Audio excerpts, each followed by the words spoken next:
اعوذ باللہ من الشیطان الرجیم بسم اللہ الرحمن الرحیم۔ سامعین و ناظرین کرام، السلام علیکم ورحمۃ اللہ وبرکاتہ۔ آج کا مضمون انتہائی اہمیت کا حامل ہے۔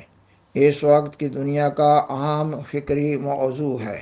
سیدنا حضرت مرزا غلام احمد قادیانی علیہ السلام نے اللہ تعالیٰ کے حکم سے مارچ 1885 میں مجدد وقت ہونے کا اعلان کیا۔ یہ ہے آپ علیہ السلام کا بنیادی دعویٰ۔ اس دعویٰ پر انتہائی غور و فکر کرنے کی ضرورت ہے۔ اگر آپ علیہ السلام اپنے دعوی مجدد وقت ہونے میں سچے ہیں اور قطعی اور یقینی طور پر سچے ہیں، تو پھر آپ علیہ السلام کے وہ دعاوی جن کا آپ علیہ السلام نے اس بنیادی دعویٰ کے بعد اعلان کیا، آپ علیہ السلام ان تمام دعاوی میں بھی سچے قرار پاتے ہیں۔ کیونکہ اگر آپ علیہ السلام کا دعویٰ مجدد وقت ہونے کا متحقق ہو جاتا ہے، یعنی سچا ثابت ہو جاتا ہے، تو پھر خیال نہیں کیا جا سکتا کہ امت محمدیہ کے مجدد پر بعد میں کبھی ایسا زمانہ آ جائے کہ وہ اللہ تعالیٰ پر بہتان باندھنے لگ جائیں۔ سامعین و ناظرین کرام، سیدنا حضرت مرزا غلام احمد قادیانی علیہ السلام کا دعویٰ ہے کہ اللہ تعالیٰ نے قرآن مجید اور حدیث کی پیشگوئی کے مطابق عین ضرورت کے وقت آپ علیہ السلام کو مجدد وقت، امام مہدی، مسیح موعود، امام آخر الزمان اور موعود اقوام عالم کے منصب جلیلہ پر فائز فرمایا ہے۔ آپ علیہ السلام کے ان تمام دعاوی پر ایک اعتراض یہ کیا جاتا ہے کہ آپ علیہ السلام نے یہ تمام دعاوی ایک منصوبہ بندی کے تحت کیے ہیں۔ یہ کہ آپ علیہ السلام ان تمام دعاوی میں نعوذ باللہ جھوٹے ہیں۔ اس اعتراض کے ازالہ کے لیے خاکسار بیان کرتا ہے کہ اگر ان تمام دعاوی کو انصاف کی نظر سے دیکھا جائے تو آپ علیہ السلام کی صداقت بڑے کھلے طور پر واضح ہو جاتی ہے۔ اس لیے آپ علیہ السلام کے تمام دعاوی کو آپ علیہ السلام کے دعاوی کی تاریخ کے تناظر میں دیکھنا آپ علیہ السلام کے تمام دعاوی کی حقیقت کو سمجھنے کے لیے بطور ایک کلید کے ہے، اور تاریخی حقیقت کو جھٹلایا نہیں جا سکتا۔ صحیح تاریخی حقیقت ایک ٹھوس اور مضبوط گواہی ہوتی ہے۔ جو شخص تاریخی حقیقت کو جھٹلاتا ہے وہ خود جھوٹا ہوتا ہے۔ اللہ تعالیٰ نے قرآن مجید میں بڑے ہی واشگاف الفاظ میں بیان فرما دیا ہے کہ اس شخص سے زیادہ ظالم کون ہو سکتا ہے جو جھوٹے طور پر اللہ تعالیٰ کی طرف کوئی دعویٰ منسوب کرے۔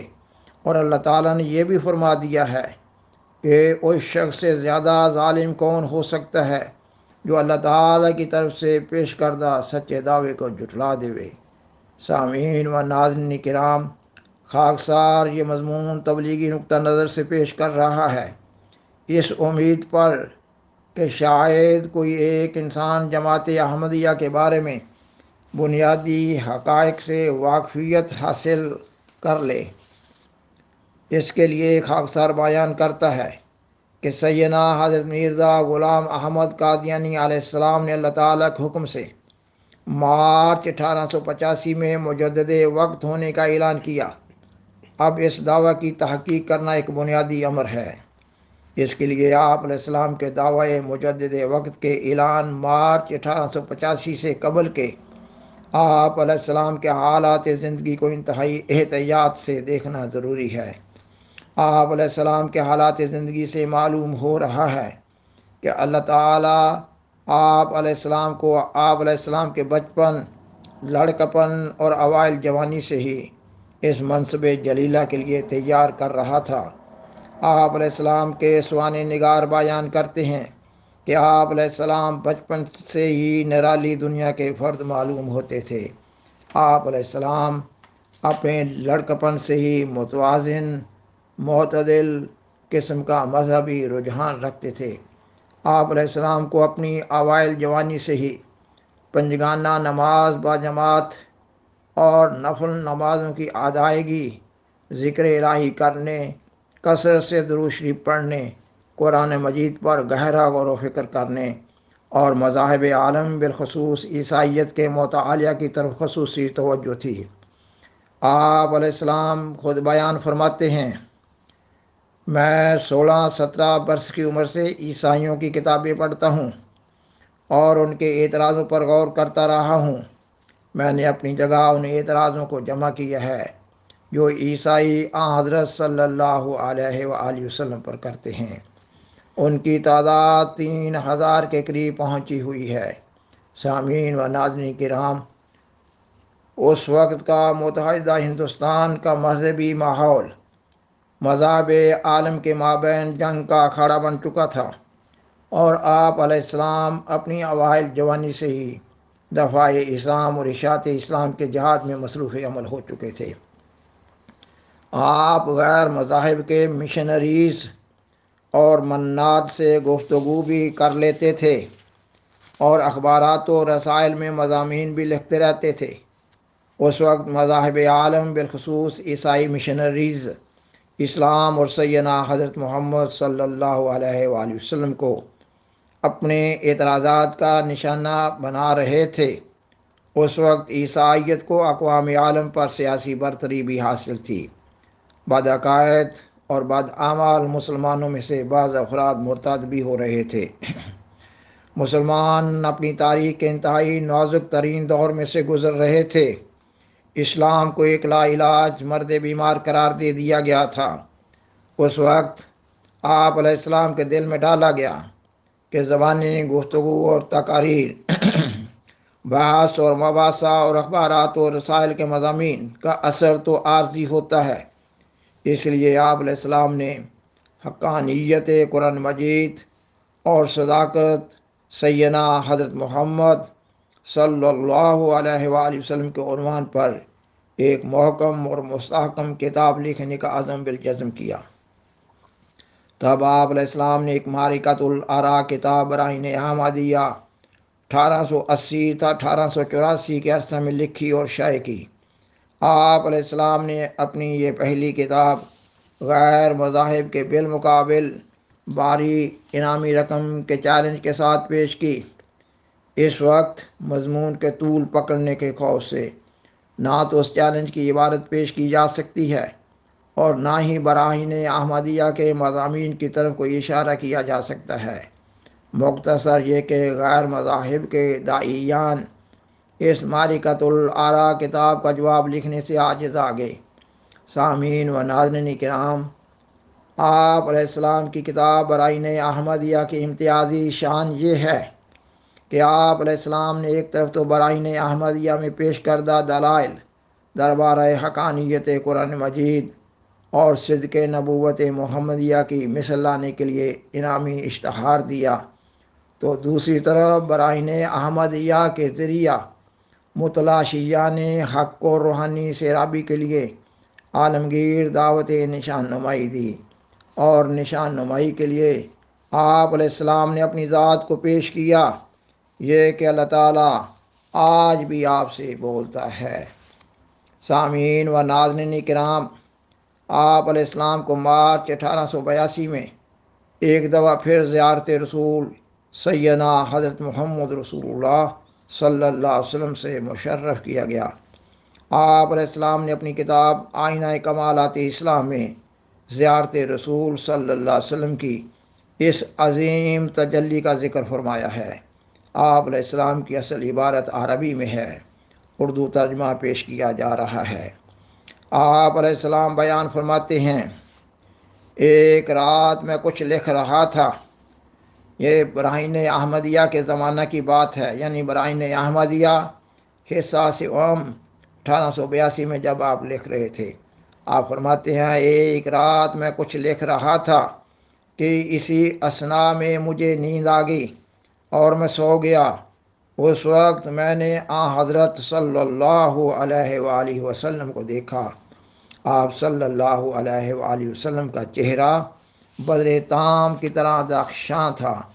آپ علیہ السلام میرے قریب ہوئے اور میں نے ایسا محسوس کیا کہ آپ صلی اللہ علیہ وآلہ وسلم مجھ سے معانقہ کرنا چاہتے ہیں۔ چنانچہ آپ صلی اللہ علیہ وسلم نے مجھ سے معانقہ کیا اور میں نے دیکھا کہ آپ صلی اللہ علیہ وآلہ وسلم کے چہرہ سے نور کی کرنیں نمودار ہوئیں اور میرے اندر داخل ہو گئیں۔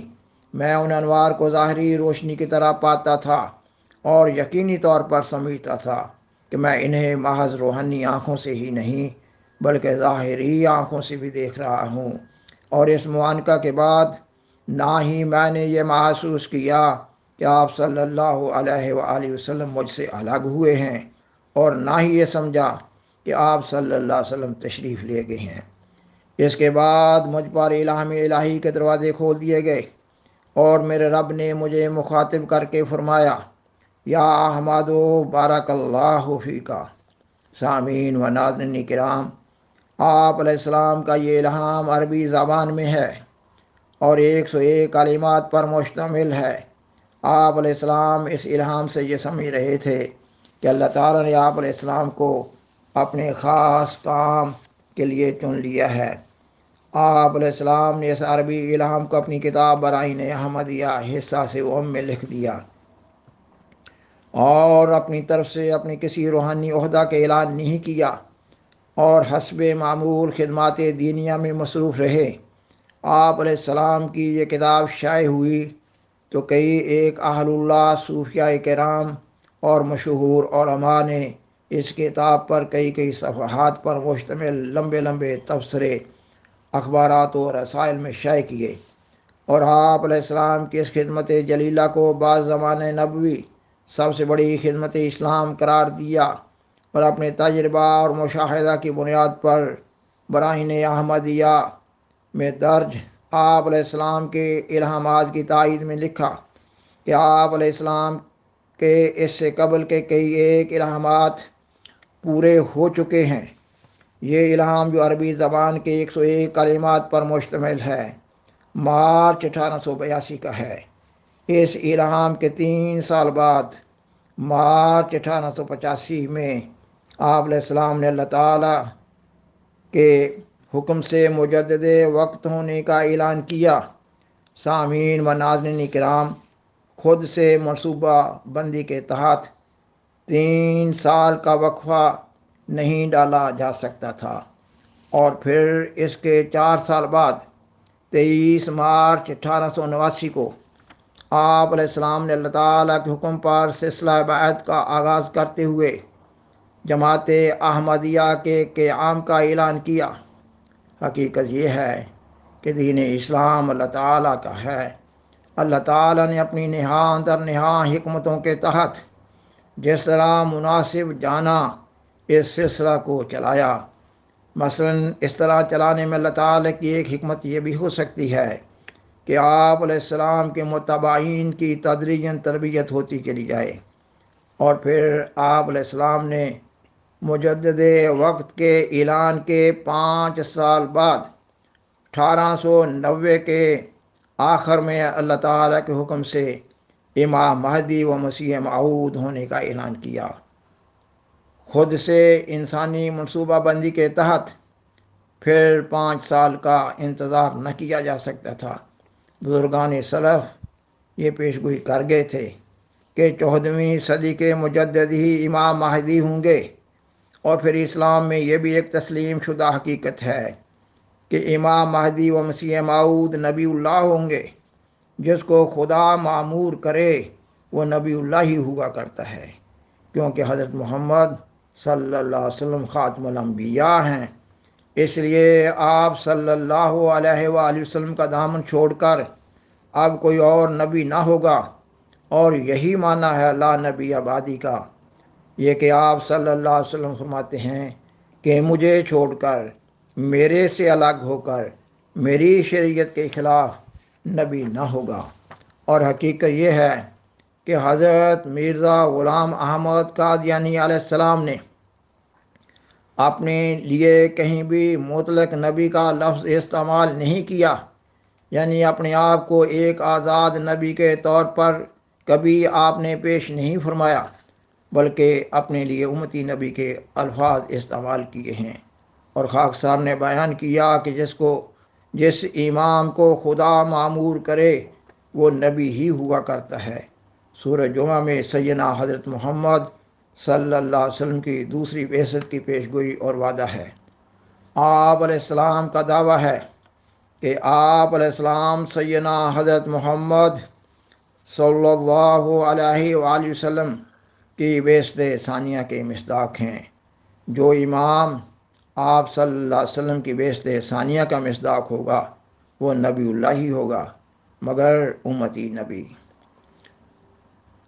مسیح موعود علیہ السلام کے لیے 4 دفعہ صحیح مسلم کی حدیث میں نبی اللہ کا لفظ استعمال ہوا ہے۔ آپ کی نیابت میں اقوام عالم کو مخاطب کرنے والا کیا کوئی معمولی شخص ہوگا؟ لازماً نبی اللہ ہوگا، مگر امتی نبی۔ آپ علیہ السلام کا ایک دعویٰ امام آخر الزمان اور موعود اقوام عالم ہونے کا بھی ہے۔ اب غور کرنے کا مقام ہے کہ حدیث میں جب یہ تمام الفاظ مجدد، امام مہدی، مسیح موعود اور امام آخر الزمان کے استعمال ہوئے ہیں تو ایسا تو نہیں ہو سکتا کہ ان تمام روحانی عہدوں کے لیے الگ الگ شخصیت کو معمور کیا جاتا۔ اللہ تعالیٰ نے ایک ہی بندہ کو معمور کیا اور اس کے مفوضہ کاموں کی نسبت سے اس کے الگ الگ نام رکھ دیے۔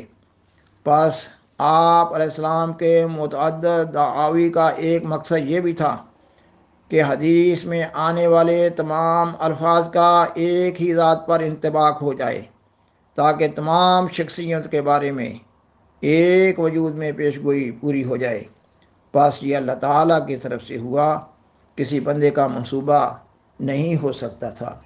سامعین و ناظرین کرام، بالآخر درخواست ہے کہ اس پروگرام کو دوسروں سے شیئر کریں اور از راہ کرم اس چینل کو سبسکرائب کریں۔